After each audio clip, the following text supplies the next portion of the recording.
Sud Radio, les débats de l'été, 10h-13h, Maxime Liédot. On se retrouve pour plus d'une heure de débat en direct sur Sud Radio sur l'actualité du jour. Je suis ravi d'accueillir Lou Fritel, journaliste politique à Paris Match. Bonjour ma chère Lou. Mehdi Reich, analyste politique. Bonjour mon cher Mehdi. Brice Sokol, politologue, essayiste et co-auteur avec Frédéric Dabi de Parlons-nous tous la même langue. C'est aux éditions de l'Eau. Bonjour mon cher Brice. Bonjour. Et Arnaud Stéphane, fondateur de l'agence La Note de Com. Et vous verrez qu'il y a un point commun à chaque venue d'Arnaud Stéphane en fin d'émission. Mais ça, c'est vraiment du teasing au gamme. Je vous laisserai le reconnaître. Les débats du jour, restez jusqu'à la fin parce qu'un peu avant midi, on parlera de ce qui se passe au Sable d'Olonne. Vous voyez, c'est ça le point commun avec Arnaud Stéphane. À chaque fois qu'il arrive, il y a une décision, à croire qu'il gère la communication de cette ville en coulisses. Je ne sais pas ce qui se passe, mais le maire a décidé de faire un rappel général, notamment sur les réseaux sociaux et aux habitants, mais surtout aux touristes de cette ville. Vous êtes mignons, 200 ans d'élégance sablaise, c'est pas pour se balader à demi à poil dans la rue. Interdiction du slip de bain, interdiction évidemment de se balader torse nu, un peu d'élégance. Est-ce que c'est ça qu'il va falloir désormais prôner dans toutes les villes de France, Cannes, Nice, Marseille, les Sables d'Olonne? Faut-il tout doucement sanctionner officiellement la vulgarité physique à partir de l'été dans les grandes villes? On en parlera, et si vous voulez témoigner parce que vous êtes peut-être un commerçant, vous avez une boutique, il n'y a rien de plus insupportable que le touriste mouillé qui se penche James Bond et qui vient commander une glace avec ses enfants. Ce n'est plus possible. 0826 300. Et puis, c'est la star politique de toute façon, peut-être la dernière qui nous reste. Rachida Dati fait beaucoup parler d'elle depuis 2 jours suite à ce qui se passe au niveau de la justice. Elle va être jugée pour recel d'abus de pouvoir et d'abus de confiance, corruption et trafic d'influence par personne investie d'un mandat électif public au sein d'une organisation internationale, à l'époque le Parlement européen. Mais ça relance et ça met une pièce dans la machine. On se souvient des déclarations du président de la République en 2017, encore candidat. Bien sûr, dès qu'une ministre est mise en examen, la ministre ou la personne en question doit partir. Et pourtant, combien de personnes mises en examen depuis le début du quinquennat d'Emmanuel Macron? Les 2 quinquennats, même depuis 2017, on les compte plus. Ça va de François Bayrou, ça parle également d'Éric Dupond-Moretti. Et cette question peut-être 0826 300, est-ce qu'un politique peut être encore exemplaire aujourd'hui avec toutes les procédures, tous les systèmes de contrôle, les journalistes, la presse, les réseaux sociaux? C'est la question qu'on vous pose et on vous attend aussi au rendez-vous réseaux sociaux et applications Sud Radio. Mais tout de suite, un débat qui monte de plus en plus. Le 10 septembre, la France qui paie va-t-elle descendre dans la rue? Sud Radio, les débats de l'été, 10h-13h, Maxime Liédot. 0826 300. Je veux vous avoir au standard, auditeur de Sud Radio, pour votre parler vrai. Est-ce que, après le mouvement Nicolas Quipé, on passe peut-être à une autre étape, celle de descendre dans la rue, celle de manifester? Et si on vous pose la question, c'est qu'il faut se souvenir que les Gilets jaunes, ça a commencé comme ça. Un appel sur les réseaux sociaux, un mouvement qu'on n'avait pas vu venir du tout, et puis un mouvement qui a pris une ampleur considérable, qui a surpris tout le monde, commentateurs et politiques, au point de bloquer le pays. Est-ce que vous pensez que cela peut arriver? Et je vous pose la question parce qu'il y a un site et un compte aussi. Il se revendique n'appartenir à aucun syndicat, à aucun parti politique. Il plaide pour un arrêt total et illimité du pays. Et il encourage tous ceux et celles qui en ont plein le dos de cesser de faire tourner la machine qui nous broie. Autour de la table, et je me tourne vers vous, Brice Sokol, politologue, est-ce que vous pensez que ce petit mouvement, et je mets évidemment des guillemets, peut subitement se concrétiser? Si vous permettez, moi j'aimerais commencer par un constat. Je pense qui est partagé par une majorité d'analystes. C'est que les mandats d'Emmanuel Macron sont fortement marqués par cette notion d'inégalité sociale. Jamais les inégalités sociales n'ont été aussi élevées depuis 10 ans. Il y a un rapport de l'INSEE qui le dit encore la semaine dernière. Avec des taux de pauvreté records. Des taux de pauvreté records.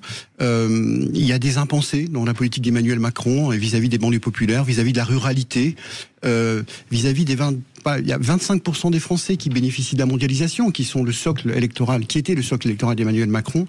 Et on voit ces fractures territoriales depuis 2017, qui ne cesse de s'accroître. On a fait un ouvrage sur le sujet avec Frédéric Dabi, inégalité territoriale, inégalité sociale.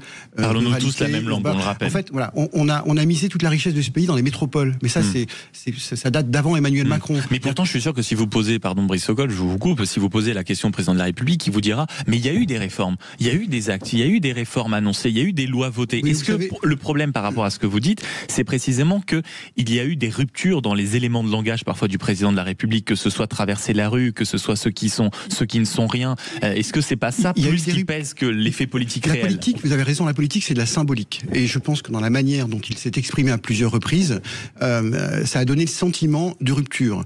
Mais regardez ces quinquennats.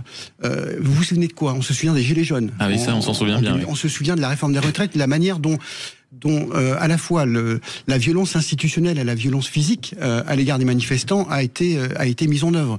Ce sont des mandats de choc. On a vécu des mandats de choc, on a vécu deux mandats qui ont désolidarisé les Français, et on a vécu une gouvernance qui a été une gouvernance assez brutale à l'égard d'une majorité de Français.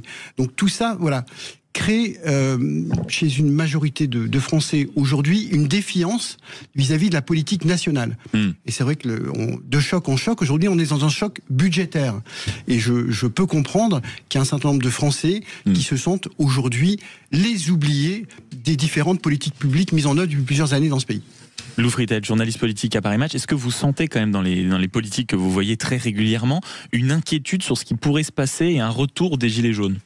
Honnêtement, oui, moi, ça fait plusieurs mois, même plusieurs années que quand on parle avec les administrés sur le territoire, c'est vraiment, c'est une position assez violente vis-à-vis des politiques, vis-à-vis de l'exécutif en général.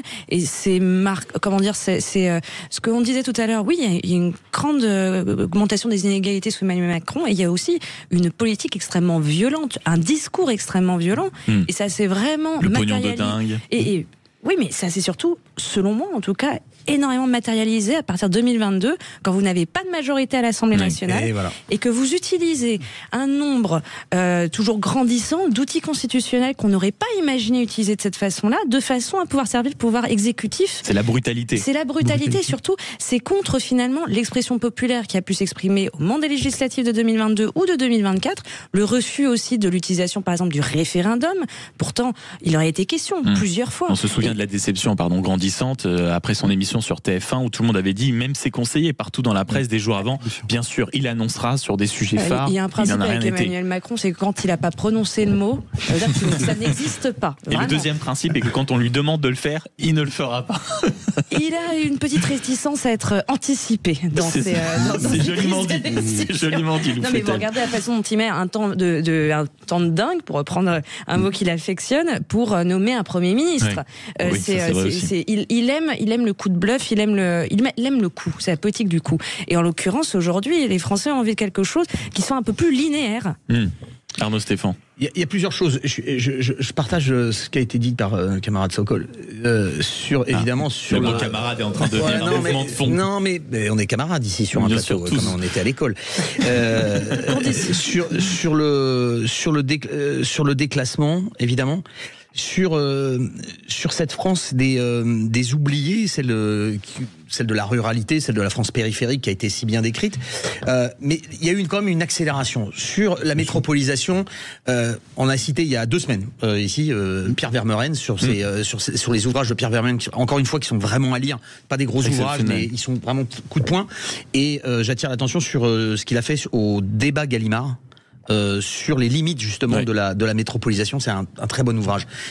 Il y a une accélération. Le problème, c'est que le temps politique, le temps social, s'est considérablement accéléré parce que vous avez des chaînes d'infos en permanence, des réseaux sociaux qui mettent systématiquement le point sur ce qui peut être un achoppement dans une société qui a besoin sur ce qui ne va pas, qui a besoin de se retrouver et qui n'a pas de représentation véritablement politique. Elle n'a pas une véritable représentation politique parce que ce que vous avez dit très justement, c'est-à-dire il y a des élections qui ont laissé des points de suspension au lieu de donner et de frustration, et que cet élément de frustration en politique, vous êtes toujours obligé de trouver une sortie à un moment donné. La particularité des mandats d'Emmanuel Macron, c'est qu'il n'y a pas de sortie. C'est que ce sont toujours des options fermées, et que au bout d'un moment, il y a une partie de la population qui se retrouve socialement, politiquement, avec une frustration terrible et surtout un sentiment d'injustice. Et ce sentiment d'injustice, il est doublé par un déclassement lié à la mondialisation, une France qui a du mal à se protéger, un projet européen que plus personne ne comprend. on parle des gilets jaunes, mais il y a eu toute la crise autour du Covid, où les gens se sont retrouvés enfermés chez eux, etc. Voilà, les mandats d'Emmanuel Macron sont des mandats à option fermée, et les gens ont besoin d'un avenir, ils ont besoin de se projeter. Et c'est la possibilité de se projeter qui risque d'amener les gens dans la rue. Et qui a peut-être été interrompu. Mais Direich, comment vous regardez? Est-ce que vous pensez quand même qu'il y a des gens qui ont atteint un tel niveau de ras-le-bol qu'il va falloir descendre dans la rue à partir du 10 septembre pour mettre le pays, je cite, à l'arrêt total? Oui. En plus, c'est historique en France. On a toujours eu ce rapport-là avec le pouvoir.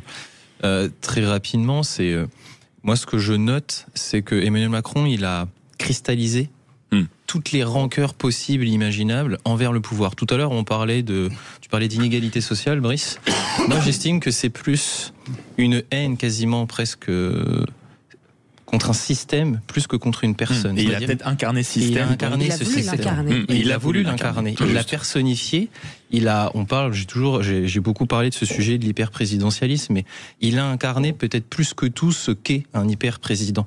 Et cette rancœur, la haine de la fiscalité, tout ça s'incarne envers Emmanuel Macron. Donc cette contestation, je pense qu'elle peut véritablement prendre forme, et elle peut prendre forme rapidement et assez violemment. Moi, je pense que c'est un peu tôt, mais bon. Mais on va voir peut-être à partir du 17 septembre. Auditeur de Sud Radio 0826 300 300, est-ce que vous avez peut-être atteint un tel niveau de ras-le-bol, de lassitude, de déception au niveau politique que l'hypothèse de descendre dans la rue pour manifester cette colère, cette déception, ce ras-le-bol se fait pour vous comme une évidence? Venez témoigner au micro de Sud Radio 0826 300 300. J'attends votre appel, et puis vous connaissez aussi le rituel, réseaux sociaux, applications. On revient dans quelques instants, à tout de suite. Sud Radio. Sud Radio. Parlons vrai. Parlons vrai. Sud Radio. Parlons vrai.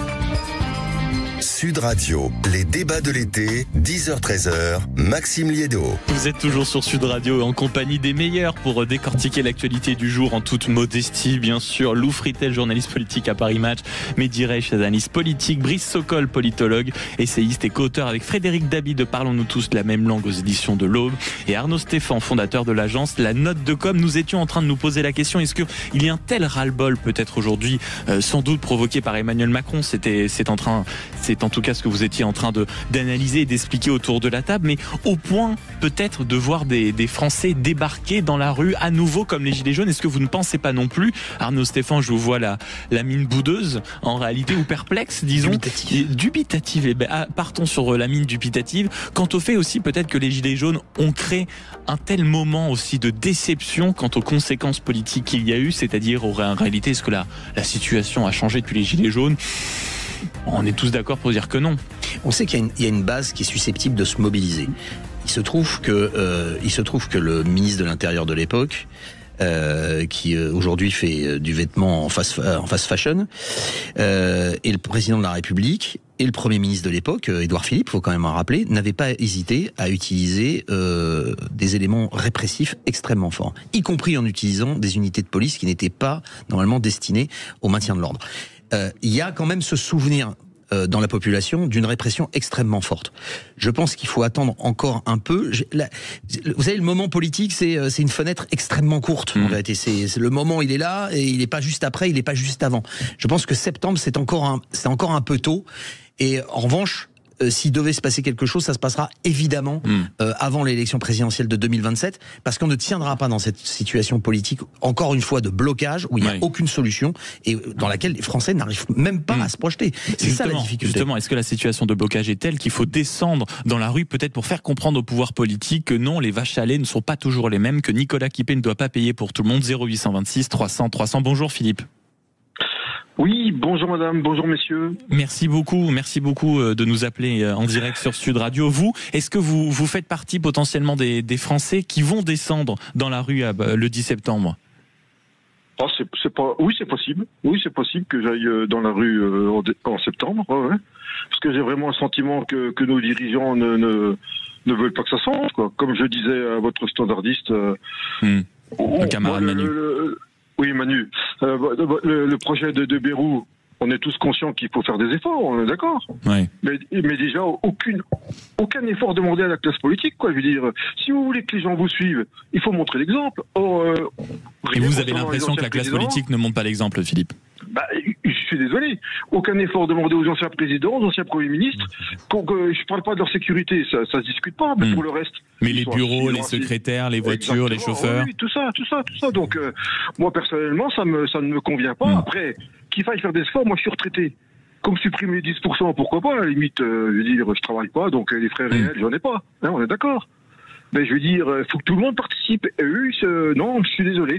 Et puis, deuxième chose que je voulais dire aussi, c'est, on a quand même le sentiment que M. Macron, si vraiment la France s'intéressait, eh ben, il partirait, quoi. Or là, il pense à lui, il pense pas à la France. Je suis désolé, quoi. C'est le sentiment que j'ai. Voilà. Et vous, Philippe, vous êtes retraité, vous faisiez quoi avant, si c'est pas indiscret? Je travaillais dans le TP, j'étais chauffeur poids lourd dans le TP, donc je gagnais bien ma vie, ça était bien. Mais attendez, moi je suis pas contre le système parce que j'ai profité du système. Moi j'ai eu 3 enfants, j'ai eu des allocations pendant jusqu'à l'âge de 18 ans du premier. Mais bon, depuis, ça fait 25 ans que je cotise et que je paye des impôts et tout. Oui. Et ça me paraît normal. Et vous avez l'impression surtout peut-être de trop payer, Philippe, c'est ce que vous disiez tout à l'heure, de trop payer pour un système qui, quand vous sortez un peu, si vous voulez, n'a pas l'air d'être si formidable que ça par rapport à ce que vous pouvez mettre dedans. Je sais pas si c'est le fait de trop payer. C'est le fait qu'on a vraiment l'impression que tout est déséquilibré en fait. Qu'on demande des efforts toujours aux mêmes. Voilà, et puis on se demande vraiment, comme disait Madame au départ des Gilets jaunes, où va notre pognon, quoi. Oui, c'est ça. Oui, non, mais vous avez raison, Philippe. Je crois que c'est une question que beaucoup de gens se posent. Merci beaucoup de nous avoir appelés au 0826 300 300. Vous nous appelez, je crois, depuis Toulouse, mon cher Philippe. Et merci de nous écouter sur Sud Radio au 101.8. C'est quand même intéressant ce que dit Philippe, c'est-à-dire retraité. On pense pas forcément à ces classes moyennes écrasées par les impôts, c'est-à-dire un peu le cliché de ce qu'on entend par Nicolas Quipé, mais le ras-le-bol d'avoir pu payer pendant autant de temps et de s'apercevoir que peut-être que le monde ne s'est pas tellement amélioré malgré 25, 30, 40, 50 ans de cotisation, Lou Fritel. Alors déjà, il y a une chose qu'on oublie, c'est quand même que au temps des années 2000, on passe du franc à l'euro et que là, vous avez quand même une baisse de pouvoir d'achat qui est générale pour tout le monde. Et ensuite, moi, ce qui m'intéresse aussi, c'est la façon dont ils demandent à ce que l'effort soit réparti chez tous. Et c'est pour ça que, par exemple, quand nous, on a eu les premières lignes du budget proposé par François Bayrou, qui ne parlait pas, par exemple, de la question migratoire, c'est vrai qu'on s'est dit, forcément, c'est un sujet qui allait devoir émerger parce qu'il fallait mettre aussi au pied du mur le Rassemblement national, une partie des LR, et donc aussi satisfaire cet électorat-là. Et l'autre partie, quand lui parle effectivement des politiques donc qui ne rogneraient pas sur certains avantages qu'ils ont, peut-être que ça représente peu de choses, mais il y a quand même cette question symbolique. Et c'est vrai que quand vous avez un budget tel que celui qu'on va devoir assumer cette année, qui doit être drastique, vous devez absolument mettre tout le monde au pied du mur, parce que sinon, vous allez au contraire allumer une mèche qui, moi honnêtement, je pense que le moment, il est bon pour avoir un moment à la gilet jaune. J'ai jamais vu autant de désespoir. Effectif. Non, de désespoir. De désespoir. Je vois du désespoir chez les gens. L'impression qu'on ne s'en sort pas, effectivement, qu'on paye depuis des années. En été, ça marche pas vraiment beaucoup. Et qu'on paye des impôts. C'est pour ça, à la rentrée, ils préparent peut-être le terrain. Ça se prépare pas comme ça. Je veux insister sur le mot que vient d'utiliser Lou Fritel, qui est le mot de désespoir. Rappelez-vous, ça fait 3-4 auditeurs, notamment sur ces débats, qui nous appellent, qui disent en réalité, vous êtes gentils, mais moi je me reconnais totalement dans ces mouvements. Je sais pas si j'irai concrètement dans la rue, et surtout je pense tout doucement à m'en aller de la France parce que c'est bien sympathique, j'y ai grandi, j'ai essayé de faire ce que je peux. Maintenant je me dis, mais dirais-je, vous étiez là dans ces émissions, c'est quelque chose qui existe et qui est peut-être beaucoup plus profond qu'on ne pense. Oui, et surtout, moi je suis d'accord avec toi, Lou, je pense que ça peut arriver assez vite. C'est déjà arrivé une fois avec les Gilets jaunes et ça a été très spontané. Et on n'imaginait pas que ça. On n'imaginait pas que ça allait arriver comme ça. Et il y avait une énorme peur du pouvoir sur le devenir de ce mouvement et ça s'est répété semaine après semaine. Donc la question du budget va être fondamentale. Comment ça va se passer à l'Assemblée nationale ? On ne sait pas s'il y aura des 49-3 ou du moins peut-être une possible dissolution, on verra. Parce que ça sera un moment d'intensité politique quand même très particulier. Et surtout, c'est que à mon sens, il y a une erreur politique qui a été faite dans la nature qu'est Emmanuel Macron, c'est que je vois Emmanuel Macron comme un atomisateur de la vie politique française.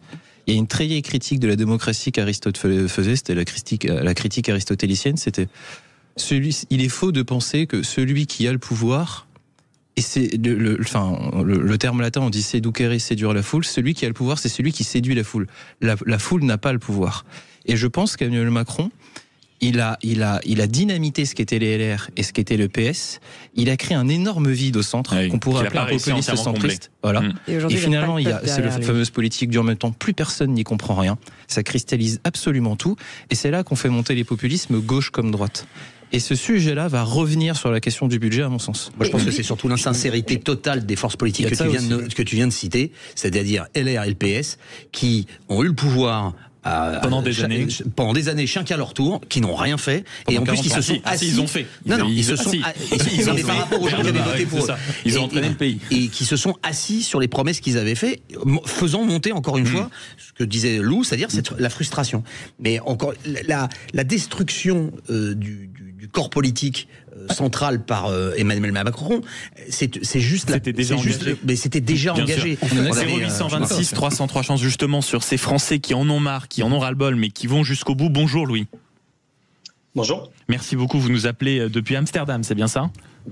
C'est ça. Donc alors, sans être un génie, on est d'accord pour dire que vous incarnez parfaitement ces Français qui à un moment en ont eu marre et qui se sont tirés, c'est bien ça ? Exactement, on est pile dans le profil. Donc le Nicolas à la base, c'est quelqu'un qui a 33 ans, c'est tout à fait moi. Alors moi, il se trouve que je suis cadre dans une grande entreprise et que j'ai eu l'opportunité de partir parce que effectivement, moi, je fais partie de ces contributeurs nets qu'on appelle en France. Donc finalement, c'est très peu de personnes qui sont à peu près 15 millions qui ne font que contribuer et qui reçoivent moins que ce qu'ils donnent, ce qui n'est pas concrètement un problème. Moi, je ne suis pas contre ça. Et d'ailleurs, les Pays-Bas, je ne suis pas parti dans un paradis fiscal. C'est pas connu pour être un paradis fiscal. Par contre, je suis allé dans un pays qui est connu pour avoir une bonne gestion de ses finances publiques. Les Pays-Bas ne sont pas connus non plus, mon cher Louis, pour avoir un matraquage fiscal inouï, si je puis me permettre, pour être totalement poli. Non, bien sûr. Que ce soit plus raisonnable en France. En revanche, comme c'est pas compliqué, oui, je vous accorde, que ce soit plus agréable pour les conditions. Bien sûr, non, mais je vous invite aussi à regarder le taux d'impôt sur le revenu qui n'est pas faible aux Pays-Bas par rapport à la France. Mais peu importe, à la limite, ça, comme je vous ai dit, c'est pas forcément le problème. Le problème, c'est la gestion de l'argent public. C'est ce que vous vous rappelez, mon cher Louis, d'un moment peut-être ou d'une décision où vous avez décidé d'acter votre départ du pays au drapeau tricolore bleu, blanc, rouge. Vraiment un fait, peut-être une actualité, une fiche de paix. Les Hollandais, c'est bleu, blanc, rouge aussi. Oui, mais c'était le jeu de mots. Vous voyez, si on peut plus faire quelques références un peu sympathiques ici. Non, mon cher Louis, est-ce que vous vous souvenez du moment où vous avez vraiment acté votre départ de la France ? Moi, il y a un chiffre qui me marque, qui est hyper important pour moi. Et comme je disais, j'ai 33 ans, donc moi, j'aime la France. C'est pas. Mais il y a un chiffre qui m'a marqué et qui m'a vraiment fait prendre conscience de tout ça. C'est quand je sais que la charge des intérêts de la dette chaque année, ce qu'on paye, donc c'est de l'argent qu'on donne à nos juste gens aux créanciers, qui empruntent de l'argent, juste aux créanciers, exactement, est 6 fois supérieur au budget de la justice. Voilà. Moi, ça, je ne peux pas le supporter parce que c'est de la mauvaise gestion, en fait. Comme on est en déficit depuis des années et des années, on ne fait que creuser cela. Et donc, là, il se trouve que c'est moi, mais n'importe quelle personne au SMIC qui achète des yaourts pour se nourrir.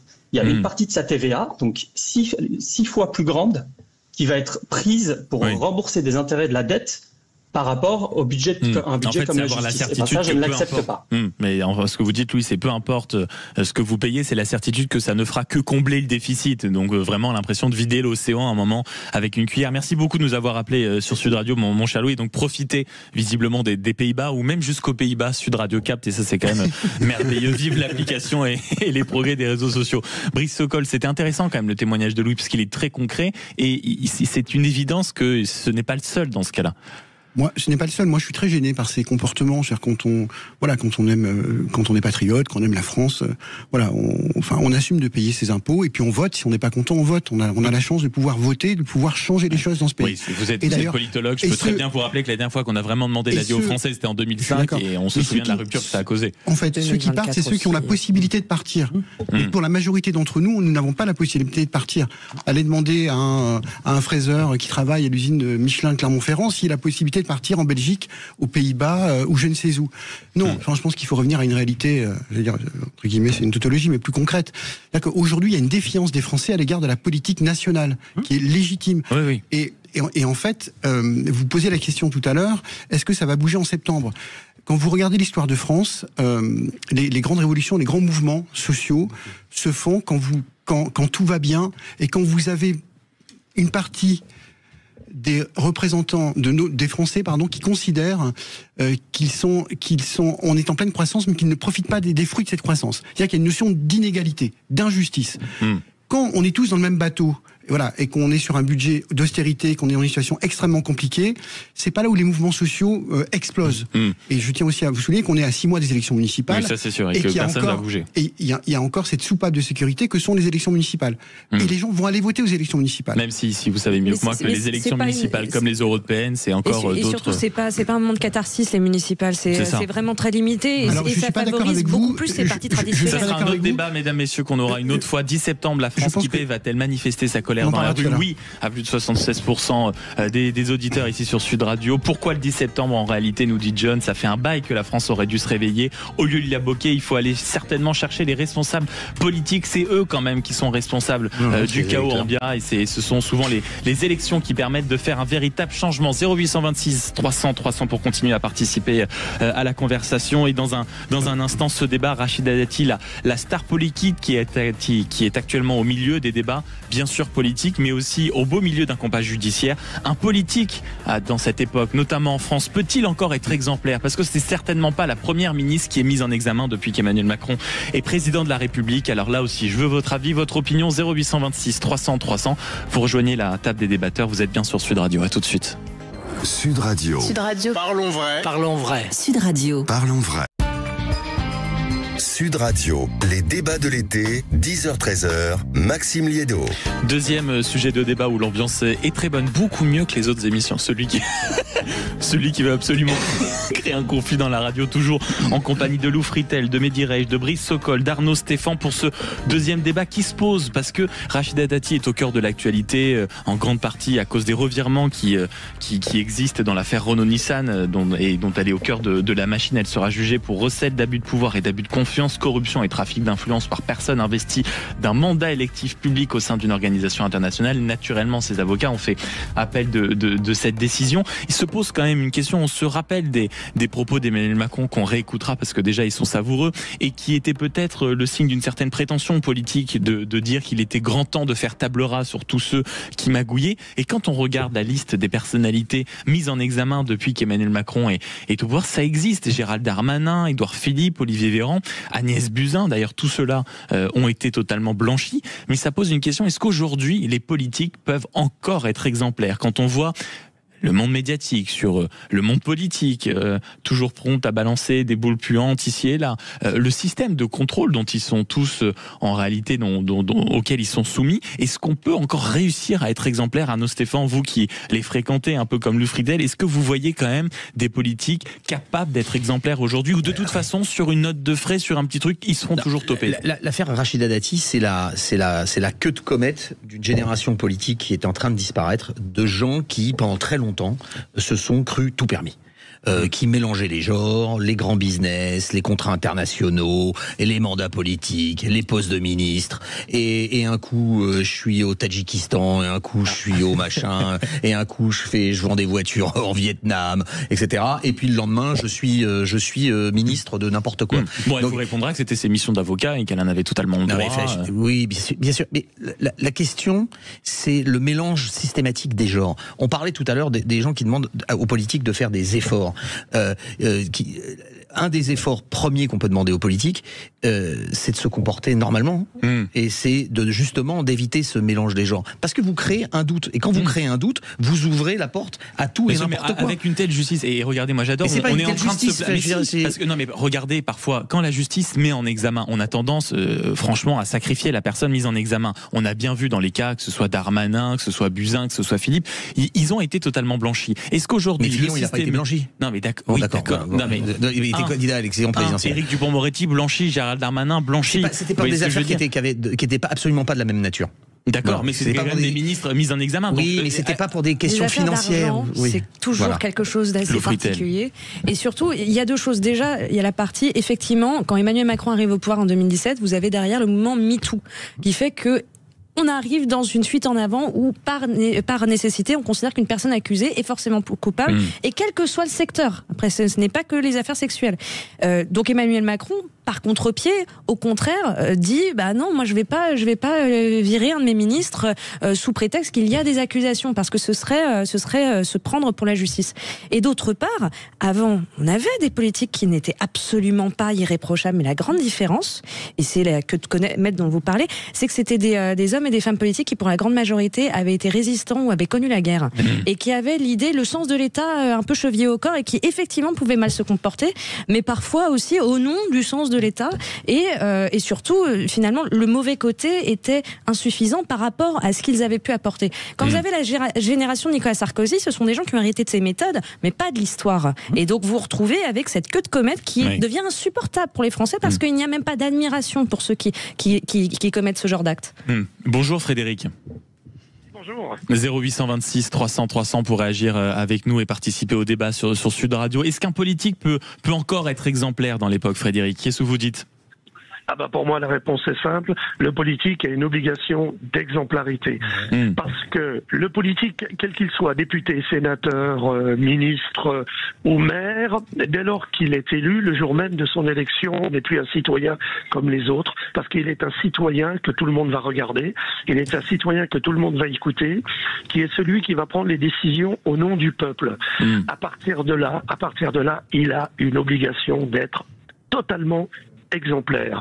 Et cette exemplarité ne souffre d'aucune réduction, d'aucune exception. Il doit être exemplaire en tout, et même dans sa vie privée, il se doit d'être exemplaire, parce que même dans la vie privée, Frédéric. Mais dans la vie privée, qu'est-ce que vous appelez être exemplaire? C'est facile de demander l'exemplarité partout. Qu'est-ce qu'on va faire?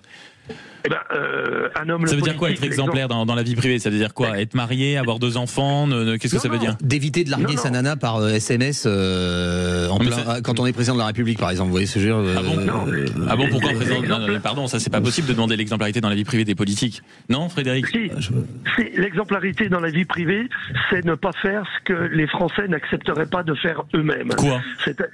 C'est-à-dire, par exemple, je ne vois pas un homme politique exemplaire vomir dans la rue en sortant d'une boîte de nuit, parce que ça c'est pas un homme politique. D'accord, dans les comportements. Oui, je parle des comportements. Le côté marié ou pas marié, ça n'a aucune importance. C'est pas cela qu'on demande à un homme politique. On lui demande en tout moment, il est élu au nom du peuple, il représente le peuple. À partir de là, il doit. Il y a une responsabilité qui s'impose au peuple. Bien sûr. On ne vient pas en short. Par exemple, on ne vient pas en short et en maillot de foot à l'Assemblée nationale. Ce n'est pas respecter le peuple. Ça ne dérange pas tant. Oui, c'est un tout. C'est ce que vous nous dites, Frédéric, c'est un tout. À partir du moment où on a un mandat électif, et surtout qu'on est payé par l'argent public, que ce soit par la tenue, par l'attitude, par ce qu'on fait dans la vie, on est tenu à une certaine responsabilité. Oui, on a cette obligation, en fait, de rendre au peuple ce que le peuple donne en donnant sa voix, en disant toi, vous allez me représenter. Je veux que vous fassiez avancer les choses, améliorer les choses, etc. Mais j'exige de vous une honnêteté absolue, une exemplarité absolue. Merci beaucoup, Frédéric, de nous avoir appelé au 0826 300 300 et d'être fidèle à Sud Radio. Franchement, autour de la table, je vous le dis, moi, le débat toujours sur l'exemplarité des politiques, je regarde ça avec beaucoup de prudence, parce que l'exemplarité, on ne sait jamais où elle s'arrête. C'est comme la haute transparence pour la vie publique, ça avait soi-disant un bon intérêt qui était de voir que les mecs ne planquaient pas de l'argent en Suisse, etc. Bon, maintenant, c'est pour espionner quel ministre a une montre qui coûte cher, combien ils ont de patrimoine immobilier. Je suis très gêné. Au même titre, par contre, quand vous avez une société, il vous arrive un moment de louper la date pour l'URSSAF, de louper une date pour la TVA, d'oublier de faire une déclaration, et pour autant, vous n'êtes pas condamné en place publique. Peut-être qu'on a le droit à l'erreur. Maxime, on ne parle pas de la même chose. Nous avons hérité d'un symbolisme de la politique, ce sont la fameuse notion des 2 corps du roi. Du moment où la personne devient un élu, devient un responsable politique, devient un président de la République, la fonction devient quasiment sacrée. Et que donc, de remettre du profane, et puis en plus surtout du métallique, surtout l'argent dans la société française, qui est héritière d'une vieille tradition chrétienne. On ne peut pas obéir à 2 maîtres, c'est les propos de Jésus. On ne peut pas obéir à 2 mètres, on peut pas obéir à Dieu, et on ne peut pas obéir à Stéphane, dans un grand moment de communion, tous ensemble dans ce studio. Ça, d'accord, l'argent, est-ce que c'est pas aussi un problème? Non, mais d'accord, nous sommes héritiers, mais quand on voit voit le problème qu'ont la plupart des Français et même aujourd'hui des politiques avec l'argent. Regardez, Éric Dupond-Moretti, il n'avait volé son argent à personne. Ça a été, il avait des comptes en banque dans des paradis fiscaux, ce qui posait problème. On lui a surtout reproché une marque de bagnole et une marque de montre. Donc vous pouvez avoir une haute autorité qui surveille que vous n'avez pas planqué quelque chose et en même temps que ce soit pas public pour tous les citoyens. Oui, non, mais ça c'est sûr. Oui, mais donc vous voyez bien que quand on réclame la transparence, c'est l'ultra-transparence.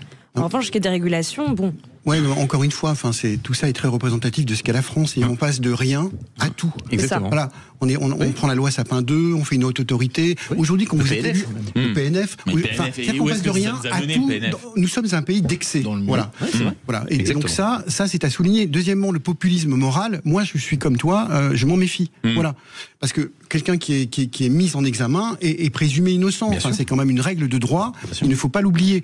Vous avez des tas d'élus. J'en ai compté à peu près 2000 qui sous ce mandat ont été mis en examen et ont été et se sont présentés aux élections municipales.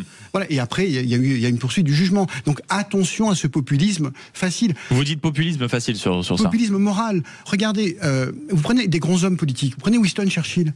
Winston Churchill, c'est un homme politique très représentatif, visionnaire, courageux, et pourtant il était raciste.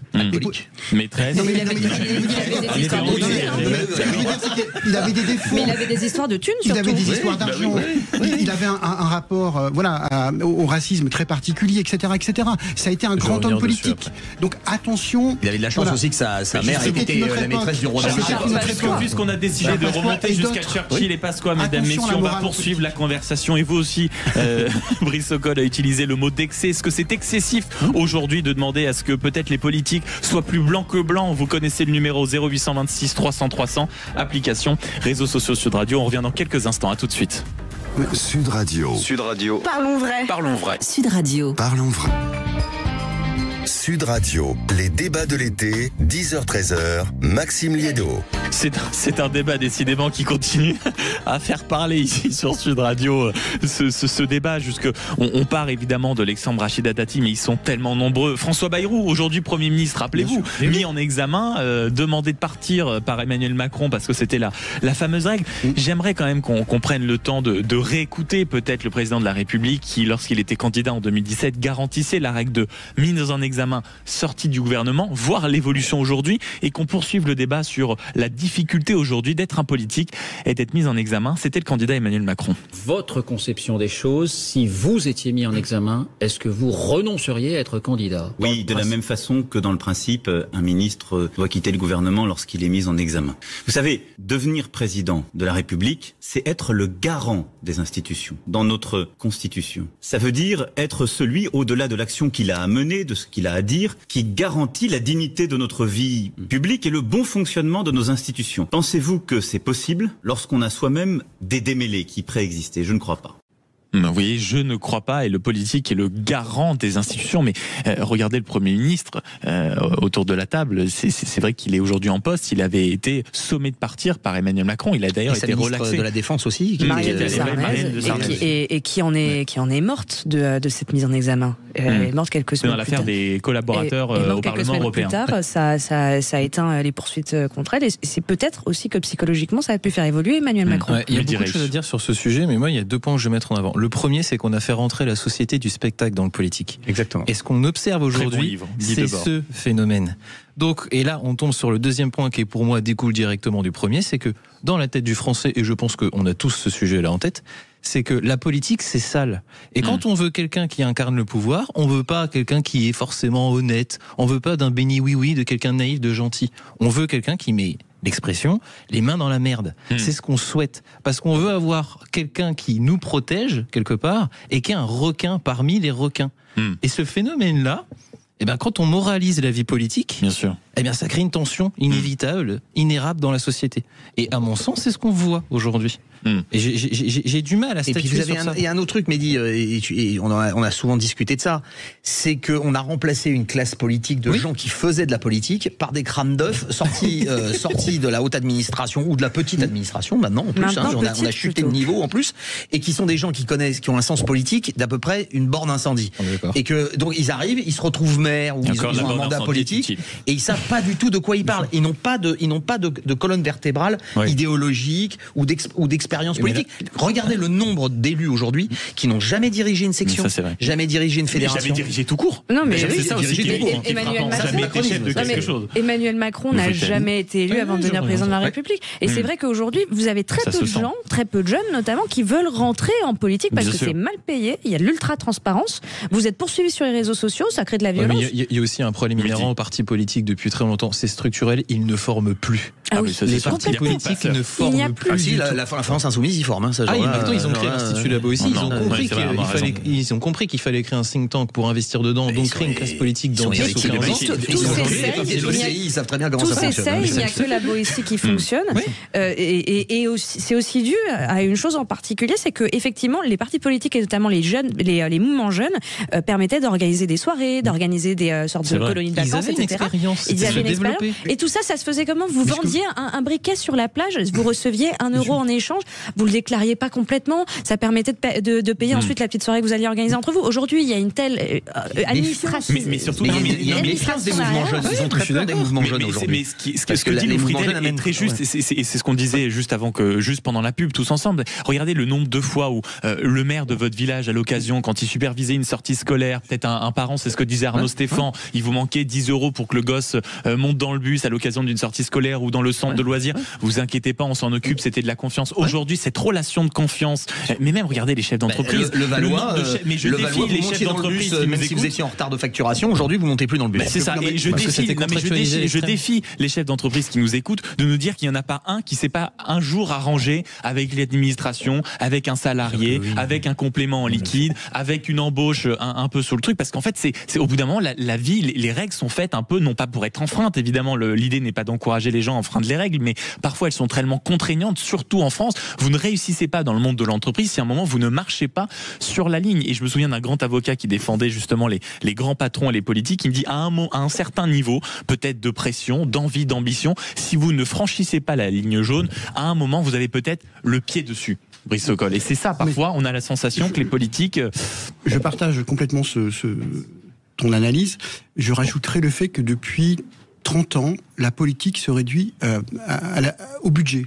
C'est-à-dire qu'on te prépare, on te présente pas si tu veux, vraiment d'imaginaire politique. On te dit voilà, la politique se réduit à là je vais enlever X% de budget, là je vais rajouter tant de %. En fait, on a une vision budgétaire de la politique, et parfois aussi, comme vous le disiez, une vision purement. On fait de la communication, on fait plus de la politique. On fait de la communication, on fait du budget, on a judiciarisé la politique, et donc le vrai sens de la politique, on ne le retrouve plus aujourd'hui. Et on ne le retrouve plus aussi parce que les partis politiques, mais comme les syndicats, aujourd'hui ne forment plus à la chose publique. Avant, tu avais des partis politiques, tu avais des formations, et tu avais des écoles, et on apprenait, et idem dans les syndicats, et tous ces corps intermédiaires qui formaient notre conscience publique et politique aujourd'hui n'existe plus. Petit sujet et dernier sujet léger après ces deux sujets intenses, et j'imagine que certains vous nous écoutez depuis la plage, depuis la piscine, et là subitement une envie vous prend. Est-ce qu'on n'irait pas se prendre un café, un verre ou une glace peut-être sur le Remblai ou sur le petit village derrière la plage? Petit Marcel. Et c'est là le sujet. Est-ce qu'il faut porter un Marcel? Je vous dis ça, mais c'est un vrai débat sérieux. Le maillot de bain en centre-ville, doit-on sanctionner beaucoup plus sévèrement? Vous allez me dire, c'est déjà sanctionné. C'est vrai, mais c'est peut-être pas évident pour tout le monde, parce que le maire des Sables-d'Olonne a décidé de faire une petite campagne, disons, de prévention, en disant 200 ans d'élégance sablaise, ce n'est pas pour finir en slip dans nos rues, un peu de tenue. Il faut rappeler que c'est en effet sanctionné d'une amende de 150 €, mais est-ce qu'on est quand même dans un pays, on parlait de confiance, de civisme peut-être, où on va en être, mine de rien, à sanctionner et à peut-être demander à la police municipale d'aller derrière chaque baigneur qui sort un peu trempé de son bain de mer et qui va chercher une place torse nu. C'est le signe de quoi ça? Brice Sokol, Arnaud Stéphane, Louis-Friedel, Médira, je vous pose la question. Moi, je à titre personnel, je suis moi ça m'effraie, je vous dis. Je suis assez choqué je suis assez choqué parce que on a commenté il y a quelques semaines, vous savez, dans le 7e arrondissement, on voulait pas de supérettes. Oui. À Montmartre, on veut plus de touristes. Sur les plages, on veut des gens qui se promènent en costume cravate. Je suis un peu caricatural, mais je veux dire, c'est pas ça la société française. Je veux dire, on est dans une société, voilà, soit on crée chacun des cases et on fait des territoires pour riches, pour pauvres. Mais pourquoi alors je veux bien qu'il y ait on dit quoi, un dress code, voilà. Un dress code minimum. Mais je veux dire, mais la liberté d'aller et venir, puis on n'a pas tous les mêmes valeurs, on n'a pas tous eu la chance de vivre dans des familles bourgeoises, on n'a pas tous les mêmes codes. Voilà, il faut. Je suis pas d'accord avec ça. Les familles bourgeoises, ça c'est de la flûte. Ma mère, elle a grandi dans une ferme au Pays Basque. Vous n'avez pas m'expliqué elle sort. On a l'impression qu'elle va au bal à chaque fois qu'elle va. Il faut aussi accepter la différence sociale. C'est ça le sujet. Non, mais c'est aussi ça le sujet. C'est-à-dire que quand les parents vous ont pas éduqué à vous habiller, à vous entretenir. On parle beaucoup de sujets de sécurité aujourd'hui dans ce pays, la sécurité du quotidien. Mais est-ce que les sujets sécuritaires sont pas aussi, il y a eu des problèmes d'ailleurs, je crois dans cette même commune il y a quelques semaines. Est-ce que ça c'est pas un vrai sujet? Je veux dire, la manière dont on s'habille, dont on se promène, la manière dont on parle. Alors après on peut dire voilà, moi je veux plus que tu viennes parce que tu parles mal, parce que tu dis wesh, parce que etc. Je pense qu'il y a un moment. Tu rentres pas en basket. Non mais ce que je veux dire, c'est pas la police municipale qui corrige. Non mais il y a une différence. Non mais juste pour rebondir sur ce que dit Arnaud Stéphane, il y a quand même une différence entre certains endroits privés qui disent oui il y a un dress code obligatoire, vous pouvez pas venir en short, en t-shirt, ça s'entend totalement, et d'aller, on va dire, dans une ville réglementée, faire une campagne, c'est-à-dire que ça devient quand même un objet de tracasserie politique. Moi, c'est ça qui est un peu sidérant. C'est pas un truc de tracasserie politique. Arnaud Stéphane, se promener torse nu, c'est pas dans un seul endroit où il y a un maire qui est devenu fou. C'est que généralement, dans l'espace public, on ne se promène pas torse nu. Voilà, c'est comme ça.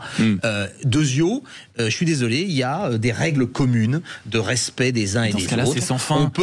C'est le même débat que sur les crop tops pour les filles, on disait oh là là, on voit le bout de nombril, c'est insupportable. Ça, c'est un élément. Je suis pas sûr que ça soit l'endroit pour se mettre en crop top à l'école. Voilà. Je suis pas sûr que le crop top ce soit l'élément d'habillement qui soit. Mais non, on s'en fiche pas. Moi, je vais vous dire un truc. Je date pas de Charlemagne pour l'école. Au lycée Papillon, pour la référence avec le lycée Papillon. Il se trouve que de mon temps, vous arriviez à l'école, il y avait un surveillant à l'entrée, vous étiez en basket, il disait t'as sport aujourd'hui? Non? Bon bah tu rentres chez toi, tu vas mettre des chaussures. Les gens ne venaient pas en survêtement, etc. Est-ce que peut-être que le conservatisme peut-il se concentrer peut-être sur des éléments un poil plus importants que la tenue des gens? Il n'y a pas de petits combats. Ah oui, d'accord. Il n'y a pas de petits combats. Non, mais je suis désolé, il n'y a pas de petits combats. Je pense qu'il y a quand même Vous portez pas de crop top encore? Pas en studio. Pas en studio, en tout cas. Mais ce que je veux dire, c'est qu'il y a peut-être un entre-deux aussi. C'est-à-dire que toutes ces règles, elles traduisent quoi? Elles traduisent une incapacité des gens aujourd'hui à pouvoir s'adapter et à se mettre à la place de ceux chez qui ils sont à ce moment-là. C'est-à-dire que, effectivement, vous êtes dans un tout petit village au bord de la mer. Les habitants eux-mêmes vivent à moitié en maillot de bain avec des paréos, etc. Vous pouvez vous le permettre. Vous allez au Sable d'Olonne, c'est une petite ville, c'est pas pareil quand même. Vous êtes passe sur de 52 000 habitants dans l'année à 280 000, donc ça devient presque un lieu subitement très populaire. Et c'est vrai qu'il y a aussi, pour rebondir sur ce que vous disiez tout à l'heure sur effectivement le refus par exemple des touristes à Montmartre, etc. Et il y a une telle massification, surtout pendant les vacances, des touristes présents. C'est même plus des voyageurs, c'est des touristes dans la surconsommation et avec aussi l'impression d'être un peu envahi, que effectivement je comprends qu'il y a un peu d'agacement. Est-ce que ça justifie que ça aille aussi loin dans une campagne en plus qui coûte de l'argent public? Oui, j'imagine. C'est surtout ça le point. La police municipale, c'est un peu. Elle a peut-être d'autres missions que d'aller verbaliser. Ça c'est la menace. On n'en est pas encore là, bien sûr. C'est la menace, mais c'est vrai que c'est aller peut-être un peu loin. 0826 300 300. Bonjour Diane. Bonjour tout le monde. Merci beaucoup de nous appeler en direct sur Sud Radio. Alors, est-ce que vous êtes une conservatrice absolue ou au contraire, laissons un peu vivre les gens? Vous êtes dans quelle équipe? Les deux. Les deux, mon capitaine, c'est-à-dire mon capitaine. Les deux. Moi, j'habite dans une touche touristique très. Vous êtes du côté de Perpignan, Diane, c'est ça? Argelès-sur-Mer, bien sûr. bord de plage, voilà, Saint-Cyprien, Canet, Couliures. Donc on a pas mal de touristes, surtout actuellement. Oui, je suis pour les deux, tout simplement parce que, écoutez, Moi, je m'en vais à la plage. J'y vais régulièrement. Quand sur la plage, qu'on ait une tenue, n'importe quoi, laquelle, j'en ai rien à foutre, qu'on peut être à l'aisselle nue. Il y a même des naturistes juste à côté, un peu plus loin. Oui. Encore un autre débat, parce que là, il n'y a pas de vêtements du tout. Voilà, à une époque, ça ne posait pas de problème. Voilà, mais on est sur une plage, moi ça me pose pas de problème. Ni si le complet comme là on en parle beaucoup, ça ne me pose pas de problème à partir du moment où on a le respect vis-à-vis de tout le monde. Voilà, on a du respect. Sur la plage, il manque du respect. Mais s'il y a du problème, pourquoi ne pas les accepter tout le monde? Si on est libre, on est en France, ça s'appelle la République, liberté, égalité, fraternité. Donc je vois pas pourquoi. Par contre, quand moi je m'en vais au restaurant, en bord de plage, oui. Si c'est sur le sable, qu'on soit en maillot de bain, ça me gêne pas. Tous les bars à bord de plage, ça me gêne pas. C'est propice à être comme ça. Par contre, quand vous vous promenez, il y a un certain respect. On peut avoir une tenue, quand même, avoir respect. J'ai pas envie d'avoir la bedaine du mec qui est à côté de moi. J'ai pas envie d'avoir les poils qui se baladent de tous les côtés. J'ai pas envie d'avoir les seins qui tombent, comme qui arrivent aux genoux, quand on les reprend, on les remet comme sur les épaules. J'ai pas envie d'avoir tout ça. Oui. Un peu d'élégance. Oui, on la regarde. Voilà, un peu plus de respect. C'est même pas de l'élégance, c'est de respect. Vis-à-vis des autres. Poids de mon voisin. Non, en fait, si vous Diane, permettez, essayez, dites-moi si je me trompe, que j'essaie de résumer votre pensée. Si on n'a pas un corps de dieu grec ou de déesse grecque, on évite de se balader à moitié nu. C'est ça, Diane? Mais non, pas du tout. Moi, je disais, il y a des Apollons qui se baladent sur le cul. J'ai pas envie de les avoir non plus. J'ai pas envie d'avoir un monsieur muscle qui va se balader de son côté, un monsieur muscle qui montre ses muscles là et qui vous arrive. Non plus, j'ai pas envie d'avoir ça. Il respecte, il se met un t-shirt, Vous m'excuserez, il y a des femmes qui, il y a des seins qui tombent, il y a des mecs qui a tout qui tombe en bas. Oui. Il y a des hommes qui ont plus de seins que les femmes d'ailleurs. Merci beaucoup Diane de votre franc-parler, de votre bonne humeur sur l'antenne de Sud Radio et pour ces débats. Dans un instant, on va conclure cette période d'échange dans vos grands débats de l'été sur Sud Radio avec les coups de cœur et les coups de gueule de la troupe qui m'accompagne. On se retrouve dans quelques instants. À tout de suite sur Sud Radio. Sud Radio, votre attention est notre plus belle récompense. Sud Radio, les débats de l'été, 10h-13h, Maxime Liédot. Allez, avant que tout le monde se réfugie dans les casse-croûtes, dans les pique-niques et ceux qui peuvent le prendre sur la plage, dans le sud, sur leur terrasse ou tout simplement ceux qui travaillent, dites-vous que à ce moment-là de l'émission, votre journée est presque terminée ou disons que vous en êtes à la moitié. C'est déjà énorme, les coups de cœur et les coups de gueule des uns et des autres. Je commence par vous, Lou Fritel. De ce que je comprends, c'est un petit coup de gueule par rapport à ce qui se passe en Ukraine. Tout à fait. Donc mardi, Zelensky a donc ratifié le président ukrainien a donc ratifié une loi visant à mettre sous l'autorité d'un procureur nommé par le président de la République les deux principaux organismes de anticorruption en Ukraine. Sauf que l'Ukraine est un pays qui est quand même connu pour ses problèmes de corruption, qui est très corrompu, et ce qui fait aussi que le Premier ministre Viktor Orban, c'est un argument qu'il donne souvent pour dire pourquoi il vote contre l'aide à l'Ukraine. Donc il donne des arguments à ses adversaires, et en plus c'est vrai que l'Ukraine voudrait à terme quand même rentrer un jour dans l'Union européenne.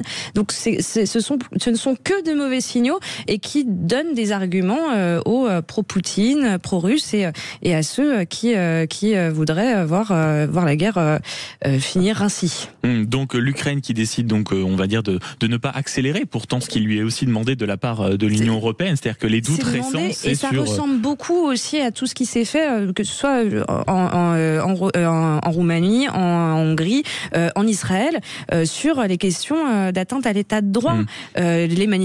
Avant le 7 octobre, vous aviez énormément, et vous en avez encore aujourd'hui, d'Israéliens qui descendaient dans les rues contre la réforme de la justice de Netanyahou. Et ce sont de mauvais signaux envoyés, c'est contre-productif complètement. Et il faut dire en plus, chose dont on ne parle pas beaucoup, que les Ukrainiens actuellement sont dans la rue pour manifester contre cette décision. Et ils manifestent, ils n'ont pas le droit d'y être, ils y sont.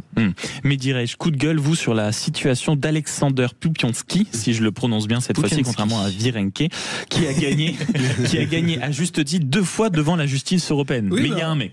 Non, en fait, c'est dans la droite lignée de ce qui se passe avec Nicolas Kippé, le tour de vis budgétaire, on veut nous enlever des jours fériés.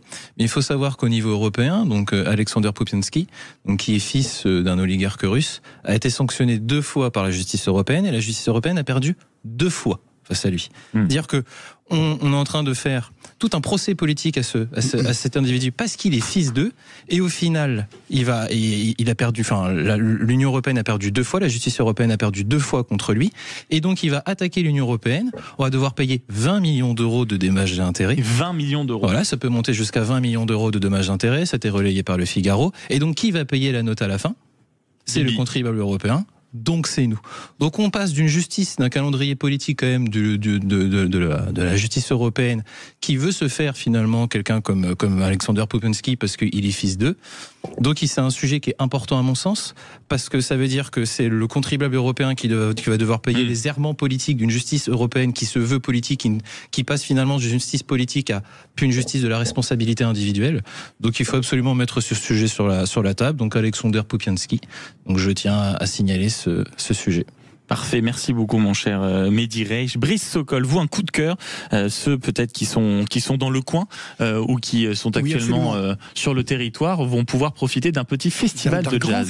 D'un grand festival de jazz. Moi je voudrais souligner en fait, j'étais au festival de Marciac, festival de jazz que vous connaissez tous.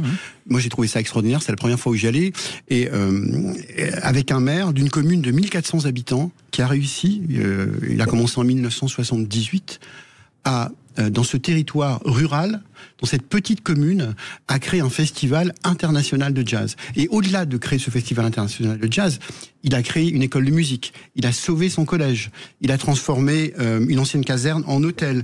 En fait, il a fait une charte esthétique pour sa ville, il a refait la place centrale. C'est-à-dire, c'est comment la culture est aussi un moyen. Donc vous avez une vraie volonté politique et que vous avez toutes les planètes alignées, le Conseil général, le Conseil régional, l'État, évidemment, c'est important. On peut faire des choses, c'est-à-dire que dans ce pays, avec de la volonté politique et avec une passion, on peut changer les choses, et la culture peut nous permettre aussi de combattre ces fractures territoriales. Et je trouve que c'était important de le souligner ce matin. Et merci à monsieur le maire, à Jean-Louis Guillaumont, le maire, aujourd'hui il est devenu maire en, je crois, 1995 de Marciac, d'avoir pris cette initiative et de l'avoir lancée. Les maires et les initiatives locales à retrouver, surtout si vous êtes dans ce coin, profitez de cet été pour faire un détour par le festival de jazz de Marciac. Et mon cher Arnaud Stéphan, vous concluez par un hommage. Oui, un hommage, un coup de cœur, hommage à Loïc Le Floch-Prigent, car ce sont les funérailles de Loïc Le Floch-Prigent aujourd'hui. Loïc Le Floch-Prigent a été un très grand patron. Il a été le patron d'Elf, il a été le patron de Gaz de France, il a été le patron de la SNCF, il a été le patron de Rhône-Poulenc. Ces dernières années, il s'était lancé dans une quasi-croisade pour la justice autour du prix de l'électricité, de l'énergie. Il essayait d'expliquer de manière simple et de manière... il vulgarisait des choses extrêmement techniques sur l'énergie, sur particulièrement le nucléaire. Il avait été pourfendeur de toutes les réformes que nous avions subies en France. Mais surtout, c'était quelqu'un d'extrêmement ouvert et qui s'exprimait beaucoup, puisqu'il m'avait demandé, nous étions devenus amis en 2023, il m'avait demandé de l'accompagner pour créer le cercle Entreprise et Liberté, qui essayait de faire des réunions justement avec des très grands patrons, avec monsieur Fontana par exemple, qui était encore à l'époque chez Framatome, pour parler de l'avenir de l'énergie, du nucléaire, et même avec des gens qui étaient des écologistes et qui étaient à rebours évidemment de ce qu'ils défendaient. Toujours le débat. Et malheureusement la maladie l'avait un peu écarté de son activité publique. Il restait actif par écrit, mais malheureusement moi et d'autres avions cessé de le voir. Donc aujourd'hui on va dire adieu à Loïc Le Floch-Prigent. Ça sera au Père-Lachaise cet après-midi à 15h30. Merci beaucoup mon cher Arnaud Stéphan, et d'autant plus de le faire ici sur Sud Radio. Loïc Le Floch-Prigent était un habitué des micros de cette antenne où, comme vous le mentionniez, ça a toujours été un pédagogue absolument hors norme et un homme de conviction qu'il n'est pas toujours facile de croiser dans le couloir des médias. Merci à tous d'avoir été dans ce studio ce midi pour vos grands débats de l'été. Lou Fritel, journaliste politique à Paris Match, Mehdi Reich, analyste politique, Brice Sokol, politologue, essayiste et co-auteur avec Frédéric David de Parlons-nous tous la même langue aux éditions de l'Aube, ainsi qu'Arnaud Stéphan, le fondateur de l'agence La Note de Com. Merci beaucoup. Dans un instant, après votre journal et le tour du tour avec Joseph Ruiz, on sera en ligne avec Sandrine Josso. C'était cette députée qui a accusé ce un sénateur de l'avoir soumis chimiquement à l'occasion d'une soirée. Elle est devenue la figure de proue de ce combat-là et elle passe un coup de gueule sur Sud Radio. Le décret pour favoriser la prise en charge des victimes de soumission chimique dont on a également beaucoup parlé au moment de l'affaire Pilico, n'est toujours pas signé. Ça devait être le 1er juillet. Nous sommes le 24 et ça n'est toujours pas fait. Pour elle, c'est une priorité. Et à partir de 12h30, le collectif Carton Jaune ou Nicolas Quipé, est-ce qu'on va voir un immense mouvement social à la rentrée? On en parlera avec le politologue Luc Legras. On se retrouve dans quelques instants. Sud Radio. Sud Radio. Parlons vrai. Parlons vrai. Sud Radio. Parlons vrai.